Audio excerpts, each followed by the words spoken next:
Hello everyone. I recently had this idea to do a run through of The Legend of Zelda Ocarina of Time, but do it in randomized. I got this idea from recently watching Griffin McElroy do his run through of Link to the Past, and it kind of inspired me to do two things. One was to play Link to the Past for the first time, never had played it before, and two was to do a randomized run. But as I said before, never played Link to the Past, so I didn't think that would be a good one to start with. And I'm much more familiar with Ocarina of Time, and it's a game that I love. I've played it many times, so I thought it'd be a fun one to do. However, because it has been a long time since I've beaten it, I think the last time I played it was on the 3DS remake. And so I wanted to do kind of just like what I'm going to call like a zero run, because my idea for this series is to like every time I go through the game, something else is randomized, so it gets more and more random as we go through the game. And so this is kind of like a baseline vanilla run. However, it did say randomized at the beginning, but this is a special seed that is specifically everything is where it should be. It's just that it has all of the quality of life improvements, and I think it's, pretty vanilla if all of the icons at the top are milk. So some of the quality of life, yeah, you can see that nothing is out of the ordinary here. Some of the quality of life stuff is that the fact that there's no cutscenes. Usually there's a very long introduction of the Deku Tree and everything. Usually we come out here and Saria has something to say to us, but we totally skip that. I think some other things are, I've played a little bit of a randomized run. I wanted to, like I said, do it after watching Griffin's run, and I just thought it was a really fun thing to do. However, it was kind of boring doing it alone, so I thought it might be fun just to record it, so if anybody happens to come across this video, maybe they get some kind of enjoyment. Because I think half the fun of a randomized run is, just the fact that any chest can be anything. It could be, a 5 rupee, or it could be the Master Sword. So even though I played a little bit of the randomized run, like I said, I kind of quit fairly early because it just wasn't as fun doing it by yourself, I guess. But like I said, this is gonna be just a normal everyday Zelda run. So some of the improvements, like I said, cutscenes are skipped. I believe the block pushing animations are sped up, and I think that's it as far as I can remember. Like I said, I didn't get terribly far.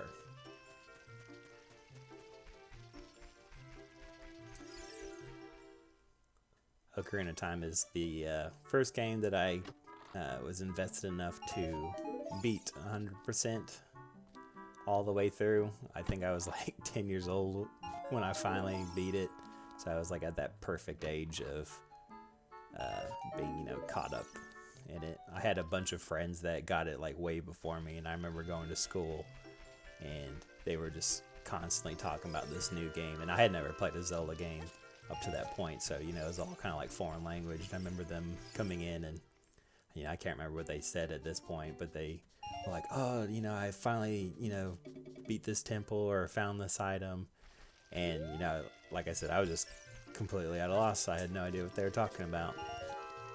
And so I think it was like a year later, my brother finally got it, and so I played it. And so by the time I got around to playing it, everyone else had given up on it. And so I remember like being, me being really into it and being like, coming into school and be like, oh, I finally got to the point where you were talking about. And they're like, oh, we don't play that game anymore. So I was kind of disappointed, late to the game, but like I said, it's probably one of my favorite games. I think Zelda's like my favorite game franchise. I played a good chunk of them. Like I said, only until recently played Link to the Past. and that's only because of, like I said, Griffin's run.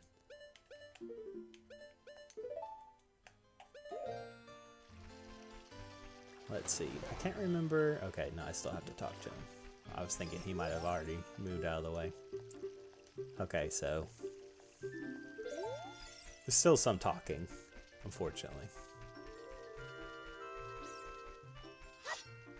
And you could probably tell fairly early that I am not, I don't know any speedrunning tricks. I'm not trying to go for the fastest time. You know, I don't know any glitches, so this is just me playing the game. And I don't think this would be anybody's first playthrough, so I'm sorry if you somehow came across this video. It's the first time you've ever seen a, you know, Ocarina video, and so you were wanting to be invested into the story and everything. Because, like I said, all the cutscenes are gone, so there's this huge thing where the Deku Tree opens his mouth, and like I said, the whole prologue of Navi being sent to find Link. So yeah, so if for some reason if this is the first time you've ever experienced Ocarina video, I'm sorry that some of the story is just going to be completely missed out. And if I honestly remember what happens in the cutscene, you know, I'll be like, oh, this is where so and so did, you know, said or did this.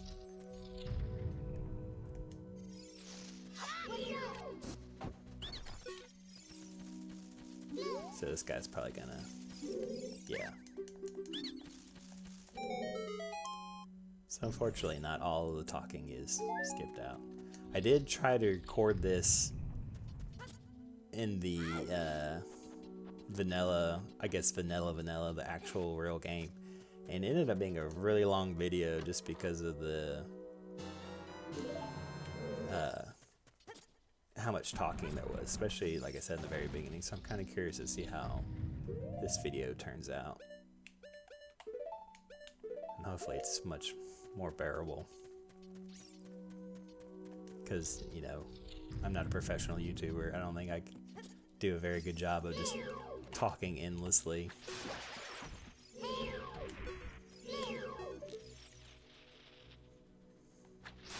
So the quicker we do this, the less I have to talk, and probably the more enjoyable it will be for all of us.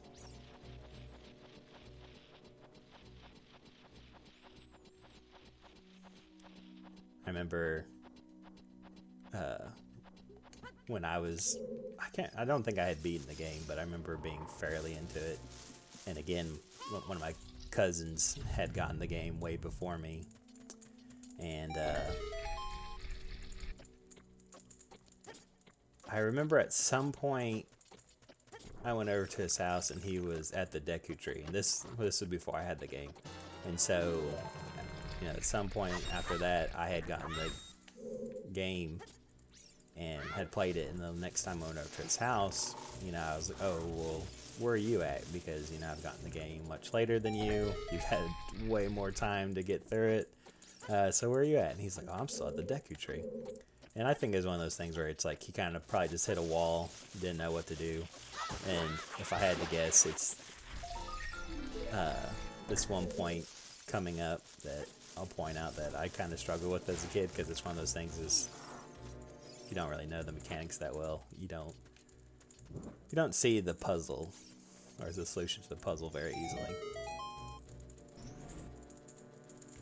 And of course, the water temple is the one that I think most people struggle with the most, just because of it was so many keys, if I remember correctly.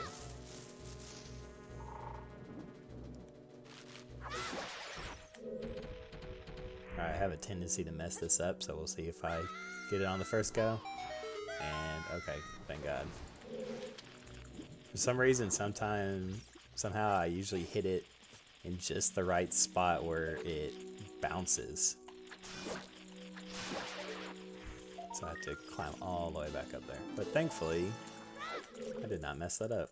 I don't plan on getting all the Scatolas, but I think it might be handy to get some of them. I can't remember all of the rewards, but I know that a bigger wallet is one of them, which might come in handy at some point.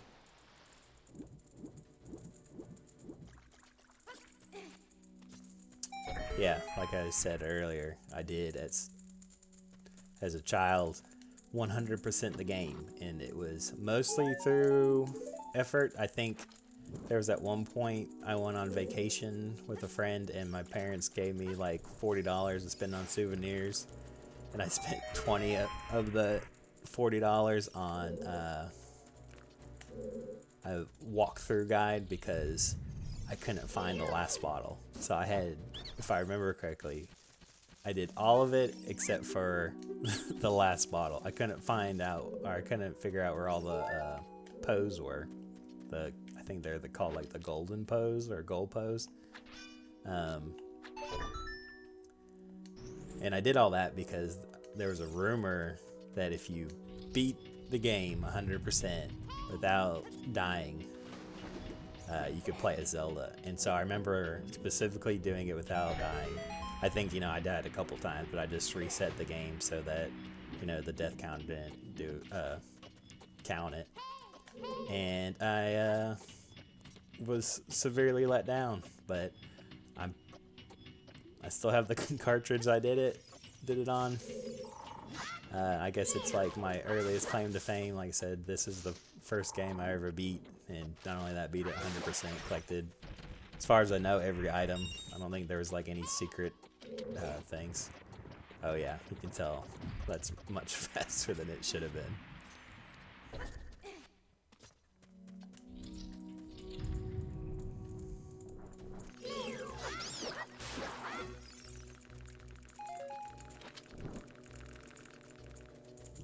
This is a pretty short dungeon, and I plan on each episode essentially just being one dungeon. So whether it takes me, you know, 30 minutes or 2 hours to get through, that's how long the episode's gonna be. I'm not planning on doing, you know, play for an hour and then stop.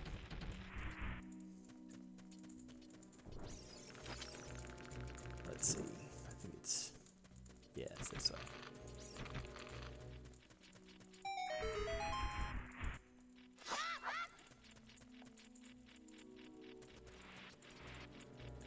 Here we go. So, yeah, this is the part where I think my cousin might have gotten stuck on, because I know it tripped me up for a minute. The idea that you can light a stick, but then there's this webbing on the ground, and they made you, you know, jump from the high place to break it, but not realizing that there was a way to burn it. And so I think maybe I just randomly figured out that if you rolled with the stick, you know, it caught on fire. I might have just done that out of desperation. And then these guys, I love the fact that these guys, you have to defeat them in a certain order. So it's not that you just show up and, you know, beat them all up. It's like, no, you have to beat us up in a certain order to let you through.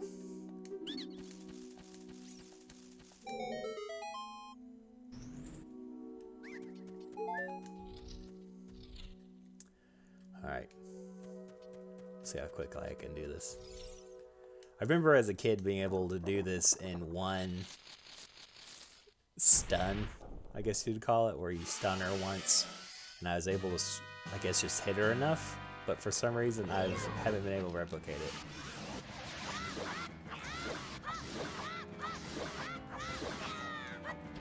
Nope. That's okay. She's a pretty easy boss.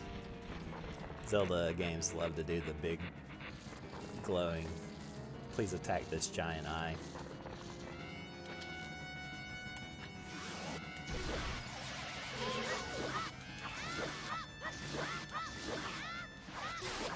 Okay, twice, that's not too bad.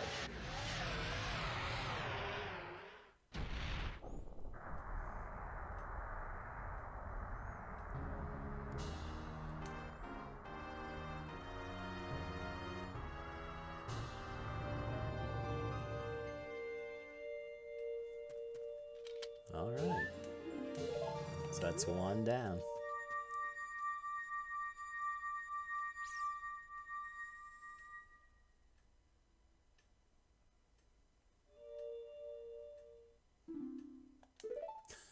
Yeah. So in case you missed that or don't know what that cutscene is about, that's basically the Deku Tree dying. So I guess it saves you some heartache from witnessing this ancient deity, god, I don't know exactly what you would call him in this world. Missed that cutscene of him passing away slowly. Okay. So we might just... Yep. we just get the ocarina and we're on our way. Oh yeah, so this is another thing. So you can see below the C buttons the fact that the ocarina is on the D-pad instead of it having to be an item on the C stick. So like I said, just a couple quality life improvements, but that's where we're going to end it for now. We'll pick back up, we'll go to the castle, and then on to Dodongo's Cavern.